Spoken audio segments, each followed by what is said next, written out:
မင်္ဂလာပါခင်ဗျာဒီနေ့အသေးစိတ်လေးလာမှုမှာတော့ကျွန်တော်တို့လူတွေကိုခွဲချင်းချဖြင်းညသုံးတက်တဲ့အကြောင်းအထူးသဖြင့်ပေါ့နော်စိတ်ပိုင်းဆိုင်ရာလက်ဖြားခြေလှယ်မှုနီးလန်းတွေအကြောင်းကိုဆွေးနွေးသွားခြင်းပါတယ်ဟုတ်ကဲ့အဓိကတော့ Daniel Spade ရဲ့ How to Analyze People ဆိုတဲ့စာအုပ်တွေကအချက်တချို့ကိုအခြေခံပါဆိုတော့လူတွေကဘယ်လိုနီးလန်းတွေသုံးတက်လဲကိုယ်တိုင်ရောဒါမျိုးကြုံနေရတာတတိထားမိအောင်လို့ပါခင်ဗျဟုတ်ကဲ့ပါဒီလိုစိတ်ပိုင်းဆိုင်ရာခြေလှယ်မှုဆိုတော့လေတကယ်တော့တတိပဋ္ဌာန်းမိပြန်နဲ့နေရာတိုင်းလိုမှာရှိနေနိုင်တာမျိုးပါဟုတ်လားဟုတ်ကဲ့ social media တွေကြော်ညာတွေကနေစပြီးတော့လေနေ့စဉ်စကားပြောတာတွေအလွတ်ခွင့်တွေကဆက်ဆံရေးတွေအထိပေါ့ပုံစံမျိုးစုံနဲ့တွေ့ရနိုင်တယ်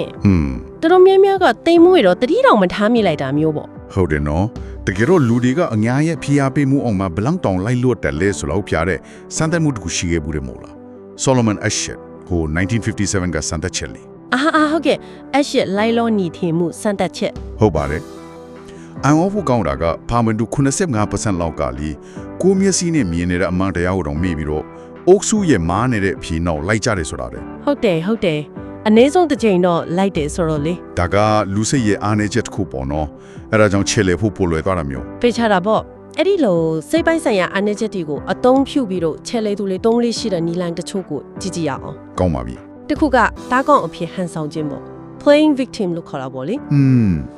သူတို့ပြဿနာကပူဆိုးပါတယ်သူတို့ကပုတ်ခန်းစားရပါတယ်လို့အမြဲတမ်းပုံဖော်တယ်အဲ့လိုနဲ့အာယုံဆိုင်မှုတနာကျင်နာမှုရအောင်လုပ်တာမျိုးကိုမှအခက်သေးရှိတယ်ပြောရင်တောင်သူတို့ကပိုဆိုးကြောင်ပြောတာမျိုးလားအတိအကျပဲကိုအပြစ်ရှိတယ်လို့ခံစားအောင်လုပ်တတ်ကြသေးတယ်ဒါကတော်လေးကြားဖူးနေကြပဲနောက်တစ်ခုကတော့မတိချင်ရောင်ဆောင်ခြင်းနဲ့ playing dumb ဆိုတာဒါဘယ်လိုမျိုးလဲခင်ဗျာဒါကတော့လေတာဝန်ပိုမယူချင်လို့ပဲဖြစ်အမားလောက်ထားတာကိုရှောင်ချင်လို့ပဲဖြစ်ပေါ့တမင်တကာနားမလဲချင်ရောင်မတိချင်ရောင်ဆောင်တာမျိုးပါအလို့ခွေမှာပိုးတွေ့ရတယ်မလားဟုတ်တတ်ပါတယ်တာဝန်လေးရှောင်ယူချင်တယ်ဒါပေမဲ့အတိအမဲ့ပြုခံချင်မှုကတော့အပြည့်လိုချင်တဲ့ပုံစံမျိုးပေါ့နောက်တနည်းကကိုမီခိုးစေခြင်းနဲ့ဒီဖန်တော်မီဒါကသူတို့မရှိရင်မဖြစ်တော့ဘူးဆိုတဲ့ခံစားချက်မျိုးဖြစ်အောင်လုပ်တာလားအတိအကျပါပဲ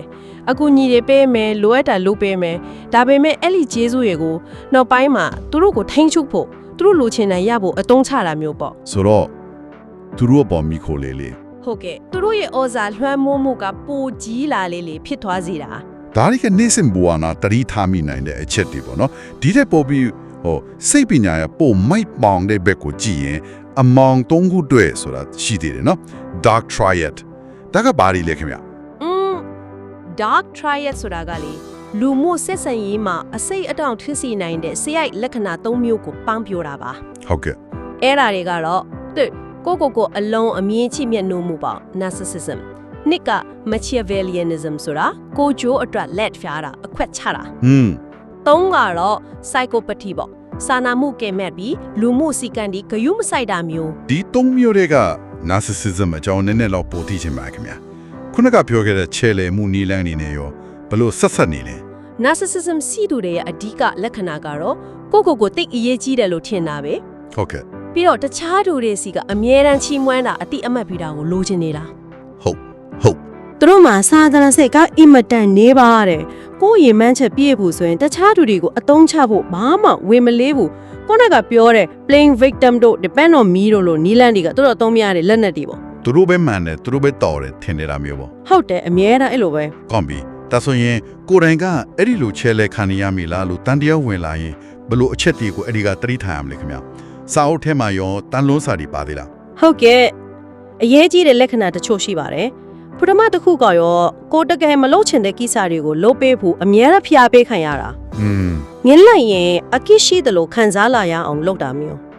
ငါ့ကိုတကယ်ခင်းတော့ဒါလေးတော့လုပ်ပေးတဲ့မှာရယ်ကွာဆိုတဲ့ပုံစံမျိုးပေါ့အဲ့ဒါမျိုးကြတော့ကြာလာရင်ကိုယ်စန္ဒကိုပြောဖို့တော့ခက်လာနိုင်တယ်နော်ဟုတ်ပါတယ်နောက်တစ်ခုကကိုယ့်ရဲ့ဆုံးဖြတ်ချက်တွေကိုယ်ခံစားချက်တွေကိုမကြာခဏတန်တရားဝင်လာအောင်ပြောတာမျိုးဥမာနင်းကစိတ်ခံစားမှုအများများနေတာတော့အသေးဖွဲလေးကိုအကြီးကြီးလုပ်နေတာတော့အဲ့လိုမျိုးလားမှန်ပါတယ်အဲ့ဟာ gaslighting လို့ခေါ်တဲ့နီလန်းနဲ့တူတယ်ကိုယ့်ရဲ့အမြင်ကိုသူတို့ကပြောင်းဖို့ကြိုးစားရတာကိုယုံကြည်မှုကြတော့လုပ်တာမျိုးပေါ့ဒါလည်းထိန်းချုပ်ခြင်းလို့ပဲဟုတ်ပါတယ်ထိန်းချုပ်ဖို့ကြိုးစားတဲ့နီလန်းတစ်ခုပဲနောက်ပြီးသူတို့စီကရတဲ့အကူအညီတိုင်းမှာအမြဲတမ်းတစ်ခုခုပြန်တောင်းဖို့မျိုးလက်နေတာမျိုး အလကားရတယ်ဆိုတာသိပ်မရှိဘူး တော်တော်များများအဲ့လိုချစ်ကြပါတယ်သူတို့ကူညီလိုက်တာကနောက်ပိုင်းကိုယ့်ပေါ်တောင်းဝန်တစ်ခုတင်လိုက်တယ်လို့ဖြစ်သွားရောငါအရင်ကနင်းကိုကူညီဘူးတယ်လေအခုငါကလည်းဘောဆိုပြီးတောင်းဆိုလာတာမျိုးကြုံရနိုင်တယ် နောက်ဆုံးတစ်ချက်မိုင်းရာမန်တမြကိုယ့်ဘောပဲပစ်ပုံချခံရတာမျိုးတော့ ဒါကလည်းအဓိကလက္ခဏာတစ်ခုပါပဲချဲလေတူတွေကလေသူတို့အမားကိုဘယ်တော့မှဝန်ခံလိမ့်မရှိဘူး ဟုတ်ကဲ့ အခြေအနေတစ်ခုခုမှားသွားရင်သူတို့မဟုတ်ဘူးတခြားတစ်ယောက်ယောက်အထူးသဖြင့်သူတို့ချဲလေနေတဲ့သူကိုလက်ညှိုးထိုးဖို့အမြဲစင်တင်ပဲ ကောင်းပါပြီဒီနေ့ကျွန်တော်တို့ဆွေးနွေးခဲ့တာတွေကတော်တော်လေးစိတ်ဝင်စားဖို့ကောင်းတယ်လို့ကိုယ့်ပတ်ဝန်းကျင်ကိုပြန်သုံးသပ်ကြည့်ဖို့အရေးကြီးတဲ့အချက်တွေပါဝင်တယ်လို့ထင်ပါလေ ဟုတ်ကဲ့ဒီနေ့လေ့လာခဲ့တာတွေက Daniel Space ရဲ့စာအုပ်ကိုခြေခံပြီးတော့လူတွေရဲ့ချဲလေမှုနီလန်တချို့ပေါ့ Ashes စံတဲ့ချက်ကပြတဲ့လူတဘာဝ Dark Triad လို့စိတ်ပညာသဘောတရားတွေနောက်ပြီးတော့ချဲလေခံနေရရင်ဘယ်လိုသတိပြုမိနိုင်မလဲဆိုတာတွေဖြစ်ပါတယ် ဒီအသိပညာကိုကောက်ကွယ်ဖို့ကျမ်းမာတဲ့ဆက်ဆံရေးတွေတိစောက်နိုင်ဖို့အတွက်အရေးကြီးရဲ့ပထမခြေလှမ်းပါပဲ ဟုတ်ကဲ့ခင်ဗျာဒီအသိပညာနဲ့အတူစဉ်းစားစရာလေးတစ်ခုချန်ခဲ့ကြပါတယ်ကျွန်တော်တို့နေ့စဉ်ဘဝမှာလေကောင်းတဲ့ရည်ရွယ်ချက်နဲ့ဖြောင်းဖျားပြောဆိုတာ persuasion နဲ့ကိုကြိုးအတွက်လှက်ဖျားချဲလဲတာ manipulation ဂျာကခြာနာချက်ကတကယ်တမ်းဘယ်နေရာမှာရှိနေပါသလဲ စဉ်းစားစရာပဲနော် ကိုယ်တိုင်ရောအဲ့ဒီစီမင်းကိုဘလို့သတ်မှတ်ထားပါသလဲဒါလေးကိုစက်ပြီးတွေးခေါ်ကြည့်ဖို့တိုက်တွန်းရင်းနေမယ်ဒီနေ့အတွက်ဒီမှာပဲညီကုန်းချုပ်လိုက်ပါစေခင်ဗျာ